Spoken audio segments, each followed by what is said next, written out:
நண்பர்களே வணக்கம். நம்ம வீடுகளில் அன்றாடம் பயன்படுத்திட்டு வேஸ்டான பழைய இரும்பு, பிளாஸ்டிக் பொருட்களெல்லாம் ஒருவர் வந்து அள்ளிட்டு போவார்.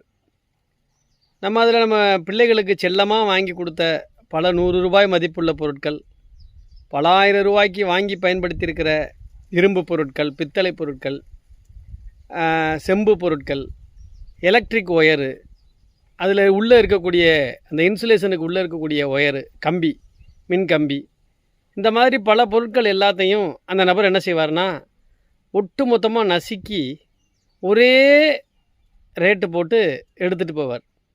இந்த மாதிரி எடுத்துக்கிட்டு போகிற நபர்கள் எல்லாரும் போய் மொத்தமாக ஒரு இடத்துல ஒரு கடையில் கொண்டே ஒரு சேகரிக்கிற இடத்துல பழைய இரும்பு பொருட்களை சேகரிக்கிற ஒரு மண்டி மாதிரி, ஒரு பெரிய கடை, காய்கறி மண்டி இருக்கிற மாதிரி அந்த கடையில் கொண்டே போடுவாங்க. ஆனால் அந்த கடைக்கு இந்த ஒவ்வொரு வீட்டிலேருந்து எடுத்துக்கிட்டு போன பொருட்கள் அந்த கடைக்கு போன பிறகு அங்கே வந்து எல்லாமே பிரிக்கப்படும். எப்படி பிரிப்பாங்க?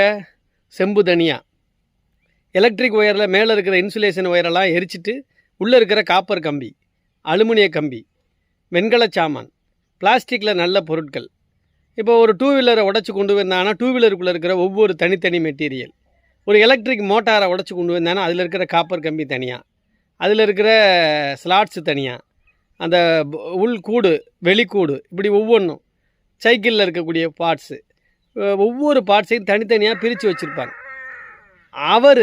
அவர்கிட்ட போய் நம்ம வீட்டிலேருந்து அள்ளிக்கிட்டு போன பொருள் அவர்கிட்ட போன பிறகு நீங்கள் அங்கே போய் ஏதாவது ஒரு பொருளை கேட்டு பாருங்களேன்.